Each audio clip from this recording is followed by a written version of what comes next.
Assalamualaikum semuanya, apa kabar? Nah, jadi ini tuh vlog lanjutan sebelumnya ya. Jadi kalian yang udah nonton video sebelumnya, ini lanjutannya setelah kita kondangan ya. Jadi kemarin setelah kondangan kita kembali ke kota dan langsung belanja untuk kebutuhan persiapan Imlek kemarin ya. Dan ini posisinya kita tuh sudah sampai di supermarket. Jadi bapak mertua aku tuh belum pernah ke salah satu supermarket di kota ini. Jadi aku ajak di supermarket karena liftnya itu lama banget. Karena kita cuma satu lantai jadi kita pakai tangga akhirnya. Karena kan antriannya banyak banget ya, jadi yaudah daripada cuma satu lantai, kata mereka naik aja nggak apa-apa. Toh aku juga nggak gendong Andi kan, Andi bobo ini.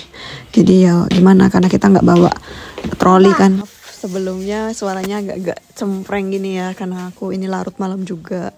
Jadi kalau kalian pengen lihat suasana Imlek itu sama kayak di Indonesia ya, rame dan penuh orang buat beli peralatan atau kebutuhan sehari-hari buat Imlek atau Lebaran ya. Sini aku pengen cari makanan-makanan Indonesia, cuman aku pengen cari Tenggo, kebetulan kok kosong. Kopi-kopi ini juga dari Malaysia, Indonesia, Asia ini banyak juga di sini di salah satu supermarket ini. Tapi kalau aku cari kayak santan di sini nggak ada ya. Ini paling banyak kalau orang Cina pas Imlek itu adalah jajanan atau snack, itu pasti bejubel banget yang beli. Karena jajanan-jajanan kayak kuaci, permen, atau makanan kecil-kecil itu biasanya untuk dijamu ketika ada tamu atau keluarga datang ya. Jadi pasti bakal kayak penuh banget bagian-bagian seperti ini tuh penuh dengan orang untuk beli. Dan saking bingungnya papa mertuaku sama suamiku tuh mau bingung beli apa gitu kan. Jadi ya di sini kita muter-muter aja karena aku kebetulannya biasanya beli sih supermarket yang biasanya itu. Karena kalau di sini kayaknya khusus buat jajanan-jajanan stoknya paling banyak. Dan ini aku salfok sama wortel warnanya kuning. Baru pertama kali aku lihat wortel warnanya kuning. Kalian tahu nggak? Bisa sekuning ini. Dan aku baru benar-benar pertama kali juga lihat di kota aku. Jadi karena mertuaku juga bingung mau beli apa, jadinya kita diskusi buat di sini cari-cari yang kecil-kecilan aja. Terus nanti cari sayurannya di sebelah yang biasanya kita belanja. Karena ibu mertuaku itu lebih memilih untuk bekerja daripada dia harus kumpul sama keluarga. Karena setiap kali lebaran selama aku pernikahan 4 tahun tuh ibu mertuaku nggak pernah kumpul keluarga. Dia lebih menghindari keluarga-keluarga. Jadi dia pasti memilihnya ketika misalkan pas awal nanti sebelum lebaran atau sesudah lebaran biasa dia mau balik ketemu sama orang-orang di desa. Aku juga nggak tahu kenapa, tapi memang seperti itu beliau. Kalau misalkan kayak belanja-belanja gini tuh kayak bapak mertua juga ya beli apa gitu kan. Jadi aku juga bingung kan, mau beli juga nggak enak hati kan, karena aku kan juga nggak punya pendapatan. Jadi kalau mau ngambil-ngambil atau mau kira-kira oh ini kalau ada tamu atau gimana nggak enak, jadi aku ya ngikut-ngikut aja sih, seru-seru aja ngeliatin orang-orang yang belanja sampai 2 troli 3 troli kayak gitu ya, karena mungkin mereka kayak paham biasanya lebaran kayak gimana. Cuman kayak keluargaku memang nggak terbiasa ada banyak orang gitu kan kumpul-kumpul, jadi ya udah kayak gitu-gitu aja sih, nggak ada yang spesial sebenarnya. Dan juga kita kan biasanya kan kumpulnya di kota, kadang-kadang cuma ke rumah nenek. Nah sekarang itu ada 3 rumah, jadi aku punya tinggal di desa, mertuaku di kota. Jadi kayak kita tuh bingung kalau beli barang banyak nanti ditaruh di mana gitu kan. Dan suasananya itu juga di luar juga rame, penuh macet dari orang-orang yang dari luar kota pun di sini sama aja ya kayak di Indonesia. Yang dari kota merantau mereka kan balik ke kampung halamannya mereka kayak gitu. Jadi mobil-mobil itu banyak, kebanyakan plat-plat dari luar kota dan penuh juga, sesek gitu, parkirannya juga susah banget. Itulah keseruan di negara ini, hampir sama kayak kita lebaran di Indonesia ya. Nggak beda jauh lah istilahnya. Dan cuacanya tuh masih hujan. Memang kalau menjelang Imlek atau menurut aku di Indonesia juga kalau mau Imlekan tuh pasti hujan cuacanya. Karena ya memang mungkin cuaca atau mungkin kalau bagi beberapa orang itu artinya keberuntungan kalau hujan. Nah karena ini penuh banget parkirannya, kita akhirnya parkir di pinggir jalan. Dan mungkin karena Imlek parkiran di pinggir jalan ini polisi nggak terlalu mengkhawatirkan, jadi nggak apa-apa. Tapi kadang-kadang nggak boleh terlalu lama, nanti bakal kena tegur atau tilang ya. Dan ini aku pindah ke supermarket yang biasanya aku belanja. Dan seperti biasa ini rame banget dan ini banyak penjual-penjual di pinggiran atau di depan supermarket. Dan aku sekali masuk ke toko ini, aduh kaget banget, ada nabati jadi endorsan buat packaging untuk hadiah hampers Imlek. Bangga banget sebagai orang Indonesia gak sih? Karena ngelihat hampers kayak gitu, itu kan termasuk kayak branded ya, istilahnya barang yang termasuk barang bagus, jadi dibuat hampers.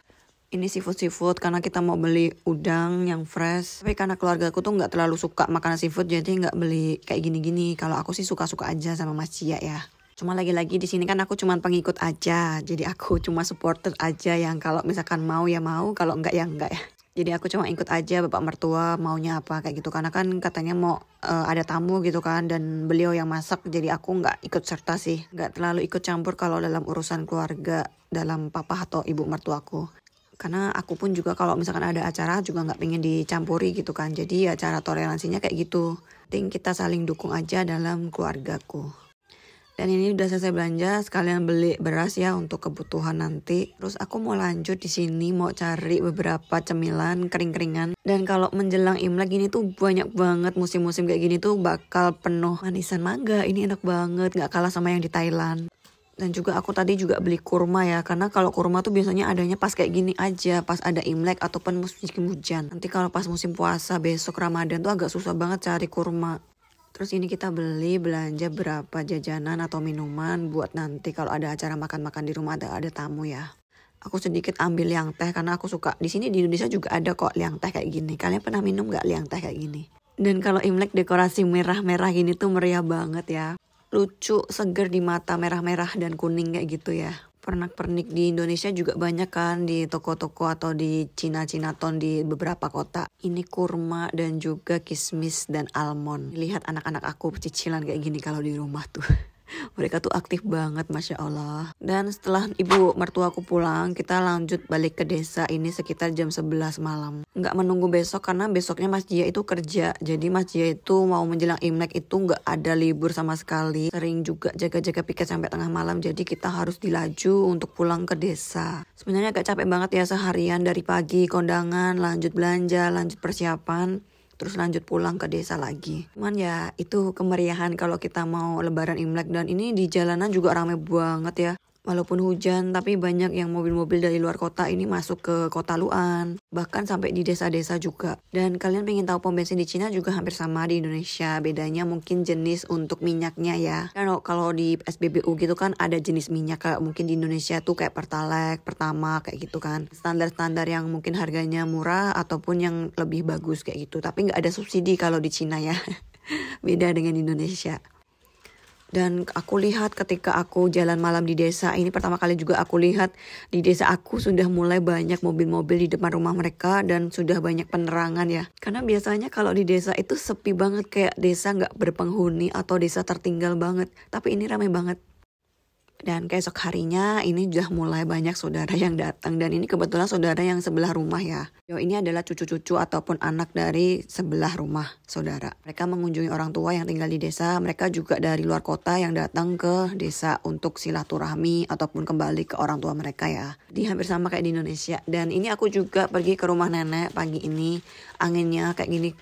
Kencang banget pokoknya kalau musim-musim kayak gini tuh. Ini tuh H-1 menjelang Imlek. Jadi banyak keluarga-keluarga harus didatangi dulu untuk silaturahmi sebelum kayak hari Imlek itu biasanya untuk keluarga inti. Jadi kita silaturahmi ke nenek karena kan nenek kasihan ya nggak punya siapa-siapa. Ibu mertuaku juga nggak jenguk, jadi otomatis kita yang menggantikan ibu mertuaku untuk menjenguk nenek. Dan ini juga pertama kali aku lihat tetangga nenek. Yang selama ini aku sini tuh dia nggak pernah datang pulang. Jadi dia punya rumah bagus direnovasi tapi nggak pernah dihuni. Dan dia baru pertama kali datang tinggal di desa. Walaupun nggak punya orang tua, biasanya rumah-rumah di desa itu tetap dipertahankan ya. Walaupun kadang-kadang itu ada pemerintah yang kayak menegosiasi untuk membeli rumah untuk lahan mereka digunakan kembali atau bisa diolah kembali oleh pemerintah.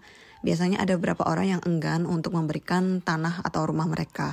Ada juga yang memang mereka rela diberikan lalu mereka bisa tinggal di kota atau di tempat yang mereka bisa lebih nyaman atau mungkin kayak istilahnya di tempat itu nggak punya siapa-siapa lagi ya.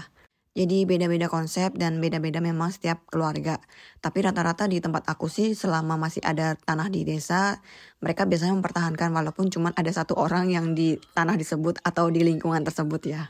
Karena mungkin kadang-kadang ada yang merasa walaupun mereka pindah belum tentu kayak hidup mereka bisa lebih nyaman atau mungkin tidak bisa melakukan aktivitas ya kayak misalkan sudah lansia atau mungkin sudah tidak punya siapa-siapa, mereka lebih nyaman tinggal di desa, bebas melakukan apa saja dan memang mereka tidak terlalu ingin berbau dengan dunia yang lebih modern atau terganggu dengan nuansa atau situasi yang ada di kota ya. Nah, yang aku tahu juga tetangga yang ini tuh ternyata itu setara dengan nenek atau wepo. Aku pikir pertama dia itu masih sepantaran atau seusia bapak sama ibu mertuaku. Ternyata enggak. Jadi bapak sama ibu mertuaku tuh panggil dia tuh juga ibu atau mamah gitu ya. Ternyata dia tuh setara sama si nenek atau wepo. Suaminya ini setara nenek kakek-kakek yang memang istrinya tuh memang lebih muda. Jadi walaupun terlihat seumuran sama ibu mertuaku, tapi dia tuh adalah seorang nenek ya, sepantaran, apa sih bahasa Indonesianya gitu. Aku panggil dia tuh nenek, bukan bibi gitu ya. Aku pertamanya salah, tapi ternyata memang ibu mertuaku aja panggil dia mamah, jadi aku panggil dia itu Wepo gitu. Dan anaknya sendiri kan juga seusia Mas Jia. Jadi Mas Jia juga itu panggil dia itu adalah kakak ya. Jadi emang di zaman-zaman dulu itu pernikahan itu memang ya nggak membandingkan dengan usia gitu kan. Di sekian video kami, terima kasih sudah mengikuti. Mohon maaf suaranya aku voice over. Terima kasih selalu hadir dan sampai jumpa.